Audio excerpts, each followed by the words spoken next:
Assalamualaikum warahmatullahi wabarakatuh. Perkenalkan, saya Triani Ramadhani dari kelas MJ 701, mata kuliah Manajemen Hubungan Industrial.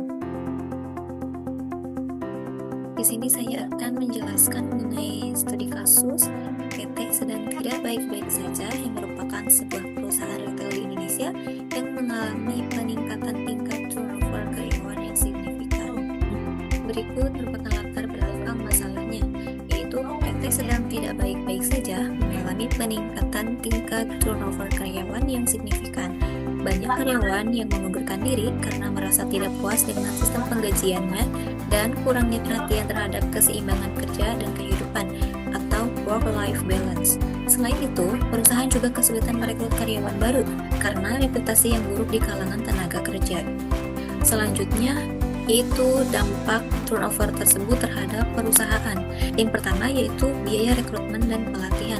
Dengan adanya kasus turnover itu, otomatis perusahaan harus merekrut lagi kandidat baru atau karyawan baru untuk keberlangsungan perusahaannya, karena bagaimanapun juga perusahaan harus tetap terus berproduksi supaya perusahaan itu tidak kolaps atau bangkrut. Dan juga selain itu ada juga biaya pelatihan untuk menjadikan karyawannya itu menjadi ahli dalam bidangnya.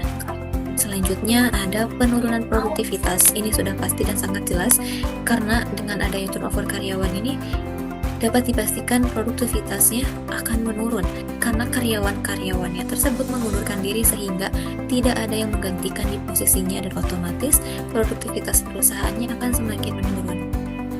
Yang ketiga yaitu kehilangan pengetahuan dan keahlian.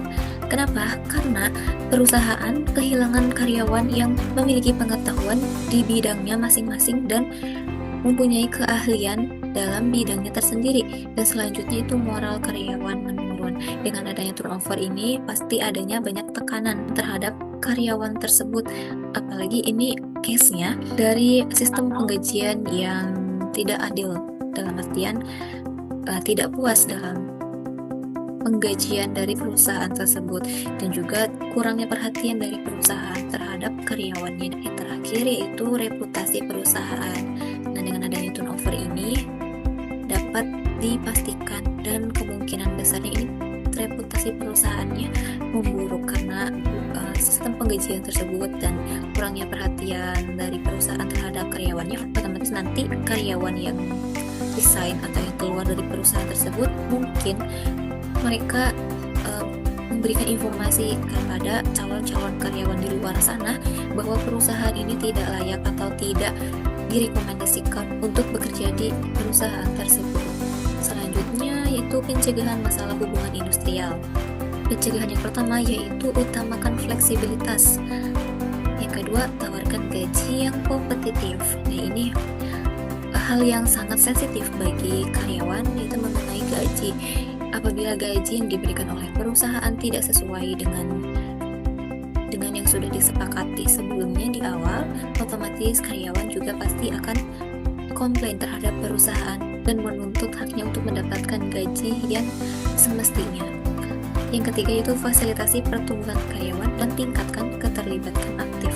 Yang keempat yaitu pahami dan respons kebutuhan karyawan. Contohnya itu dengan perusahaan lebih memperhatikan kebutuhan karyawan dan bukan hanya didengarkan namun juga direspon dan di feedback dari perusahaan terhadap karyawan tersebut, apa yang sedang dibutuhkan dan apa yang menjadi kebutuhannya di masa mendatang, sehingga karyawan tersebut merasa bahwa dirinya itu dianggap oleh perusahaan. Dan terakhir itu evaluasi budaya perusahaan. Apabila perusahaan memiliki budaya yang kurang baik terhadap karyawannya atau terhadap lingkungan kerjanya, bisa jadi itu yang menjadikan penyebab karyawan tidak betah atau tidak ingin berlama-lama di perusahaan tersebut, padahal karyawan tersebut memiliki skill atau kemampuan yang dibutuhkan oleh perusahaan.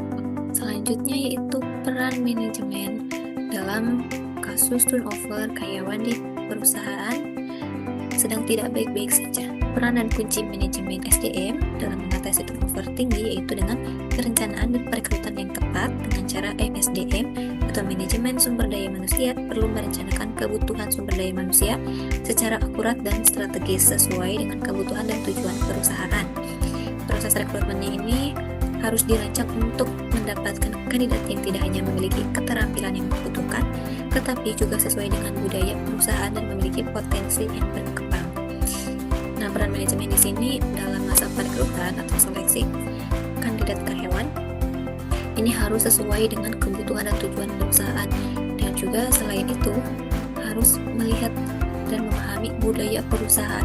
Selanjutnya, selain ada peran manajemen, juga di sini ada peran serikat pekerja dalam kasus turnover karyawan ini. Serikat pekerja ini bertindak sebagai suara bagi pekerja dan bertugas menjaga kelangsungan usaha dan memastikan bahwa pekerja diperlakukan secara adil.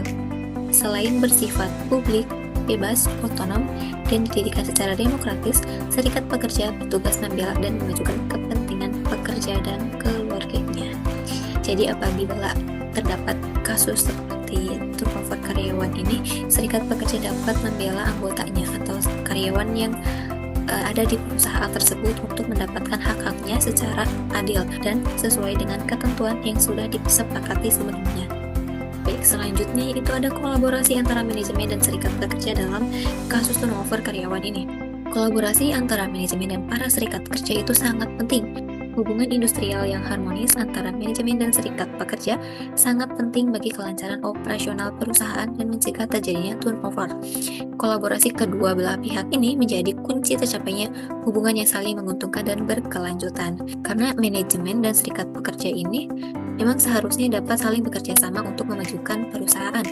Selanjutnya yaitu rekomendasi kebijakan pada kasus ini. Yang pertama, evaluasi dan tingkatkan struktur kompensasi. Nah, dengan adanya kasus seperti ini, kita dapat mengevaluasi dan meningkatkan struktur kompensasi sehingga kedepannya mencegah hal ini terulang kembali. Yang kedua yaitu membangun budaya kerja yang positif, termasuk dalam lingkungan pekerjaan yang suportif dan juga tidak saling menjatuhkan. Selanjutnya yaitu kembangkan program pengembangan karir.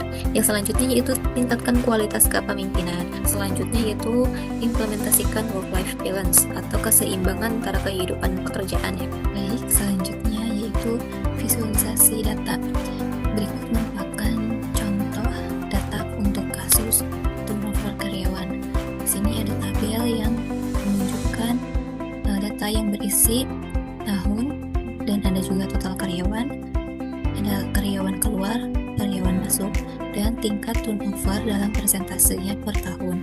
Di sini ada 5 tahun, data yang dimulai dari tahun 2021 hingga 2025. Di sini juga ada diagram yang menunjukkan bahwa pada tahun 2025 itu terjadi tingkat turnover yang signifikan. Ada PT sedang tidak baik-baik saja, yang dimana di sini pada tahun 2021 hingga 2023 tingkat turnover di PT tersebut hanya 1%, dan pada tahun 2024 meningkat 1% menjadi 2%. Namun ketika tahun 2025 itu terjadi peningkatan turnover hingga di angka 4%. Dalam artian pada tahun 2025 ini meningkat 2% dari tahun sebelumnya.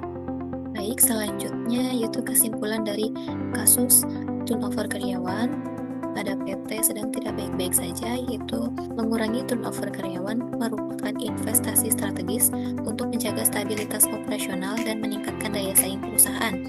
Data dan studi kasus menunjukkan bahwa faktor utama yang memicu turnover adalah karyawan merasa tidak puas dengan sistem penggajian dan kurangnya perhatian terhadap keseimbangan kerja dan kehidupan atau work-life balance. Dengan mengintegrasikan strategi rekrutmen yang tepat, penyesuaian gaji, pengembangan karir yang berkelanjutan, perusahaan dapat menciptakan lingkungan kerja yang lebih sehat dan produktif. Baik, sekian penjelasan dari saya mengenai studi kasus turnover karyawan pada PT sedang tidak baik-baik saja. Mohon maaf